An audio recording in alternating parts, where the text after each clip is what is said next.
Bonjour à tous, dans cette nouvelle vidéo, je vais vous parler de l'utilisation de la découpeuse laser pour le travail de l'ardoise, donc la gravure principalement, parce qu'on ne peut pas découper, c'est beaucoup trop, une matière beaucoup trop épaisse et beaucoup trop dense. Donc j'ai utilisé une découpeuse laser 80 watts, la Mira 7S d'Ion Laser, et je vous montre rapidement le résultat. Et en fait, dans cette vidéo, on va parler donc des réglages, de comment j'ai fait pour faire mes trous, comment j'ai fait pour faire la peinture. Il faut savoir que celle-ci, je l'ai polie avant. Donc j'ai fait un polissage manuel. Et voilà. Donc ce sera tout. On y va, c'est parti, on y va.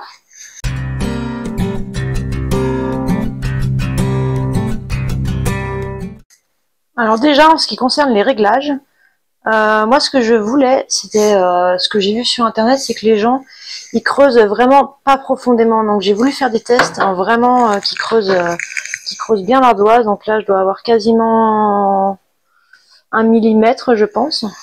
Donc ce que j'avais vu sur internet, c'est que les gens mettaient des puissances autour de 20%, donc moi ça m'allait pas du tout. Alors au début, j'ai essayé ici de mettre une vitesse de gravure plutôt lente. Donc je suis partie sur une vitesse de 80, une puissance de 70 et une puissance mine de 30. Donc là, je sais pas si vous voyez, on a un aspect qui est granuleux. En fait, la vitesse était trop lente, ça allait trop fort. Donc du coup, l'ardoise, dans la gravure, comment dire, ça a créé des petits blocs. Elle s'est, euh, elle s'est agglomérée en fait. Donc là, on a les sillons, ils sont mal tracés. Et en plus, le fait d'avoir laissé une puissance mine de 30, ça a élargi les traits. Donc c'est vraiment, vraiment pas beau. Donc ensuite, j'ai essayé plusieurs réglages. Donc là, ça m'a paru plutôt pas mal. Donc je suis partie sur une vitesse de 150 à la place de 80 au départ, hein.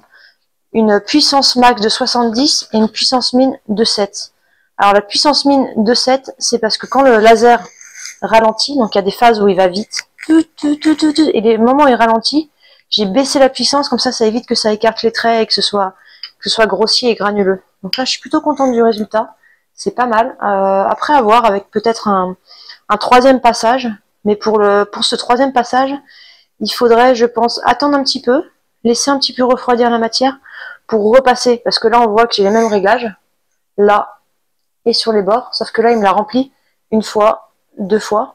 Et en fait, la deuxième fois, ça a créé un peu ça a été un peu granuleux. Donc, il faudrait que je fasse entièrement un premier passage, ensuite un second, et il n'y aurait pas cet aspect granuleux. Donc ensuite, il y a un truc à savoir quand on travaille l'ardoise, c'est que ça génère énormément de poussière. Je vais l'allumer, on va regarder.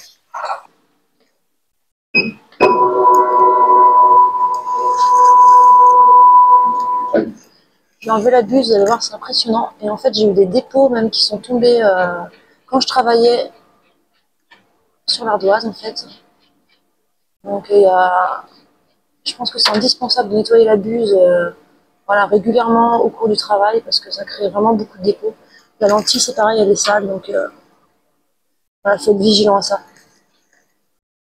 Bon, du coup, pour le perçage, je me suis demandé, je pense qu'un foret à béton, qu'on utilise aussi pour tout ce qui est carrelage, ça devrait le faire. Donc, j'ai mis sur la perceuse à colonne pour que ce soit bien droit. J'aurais bien aimé mettre une planche martyre en dessous, mais bon, on va tester. J'ai prévu un petit peu d'eau, je pense que c'est pas mal d'humidifier quand même. Ah, je l'ai pas branché. Alors, allez, ça tourne. Voilà.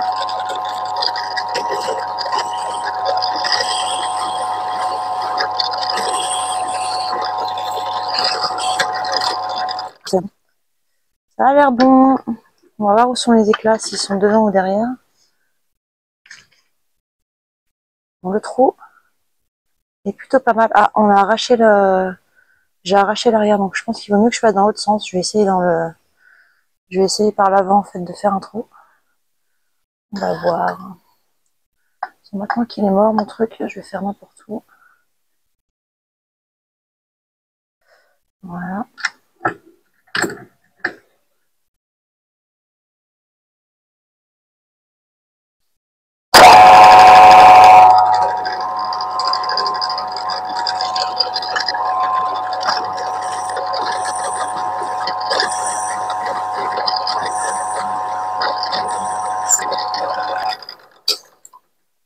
Ok.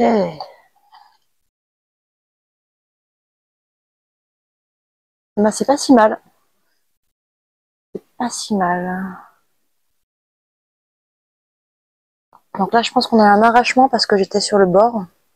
Et que là, si on est moins sur le bord, peut-être que si je mets du scotch autour pour protéger, ça va le faire. Donc je vais essayer sur une plaque plus grande, parce que je vais faire 2 trous sur le côté. Et je vais voir. Donc ensuite, je vais vous parler du polissage de l'ardoise. En fait, ce que j'ai fait, c'est que j'ai utilisé plusieurs papiers. Je pense que c'est de la toile émerie. Donc j'ai humidifié, j'ai commencé par un gros grain.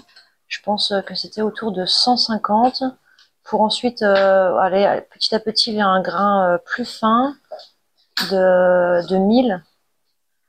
Donc ça m'a permis, je pense que l'idéal ça aurait été de le mettre sur d'avoir une ponceuse excentrique pour avoir des mouvements un peu plus circulaires, un peu plus réguliers, qu'il n'y ait pas de traces de rayures. Mais le résultat est plutôt pas mal, là, comme vous pouvez voir. On voit sur la vidéo, la partie à gauche a été polie et la partie à droite n'a pas été polie. Donc ça fait un rendu un peu plus mat et c'est vraiment chouette. Alors pour la peinture, ce que j'ai fait d'abord, c'est que j'ai mis du scotch de tapissier avant de graver. Donc ça permet de créer un pochoir voilà, facilement. Après, je pense qu'il y a, si vous avez des gravures qui sont pas trop détaillées, sans scotch, vous pouvez y aller avec un petit pinceau et puis de la peinture acrylique. Donc j'ai mis mon scotch de tapissier et ensuite, après la gravure, j'ai enlevé toute la poussière qu'il y a dedans avec un pinceau parce qu'il y en a vraiment beaucoup. Sinon, si on laisse la poussière, la peinture, elle va pas accrocher, elle va se détacher en même temps que la poussière en fait. Ensuite, j'ai pris une bombe de peinture. Donc là, j'ai choisi de la couleur or, tout pas mal. Et j'ai enlevé délicatement le scotch. J'ai fait en sorte de pas attendre trop longtemps parce que je pense que le scotch, il aurait trop collé sur l'ardoise. Donc voilà, c'est fini pour cette vidéo. J'espère qu'elle vous sera utile. N'hésitez pas si vous avez des questions, si vous n'avez pas tout compris ce que j'ai expliqué, ou si vous avez des questions, voilà, des idées d'autres vidéos sur d'autres matériaux, etc. Voilà, allez, à bientôt. Salut!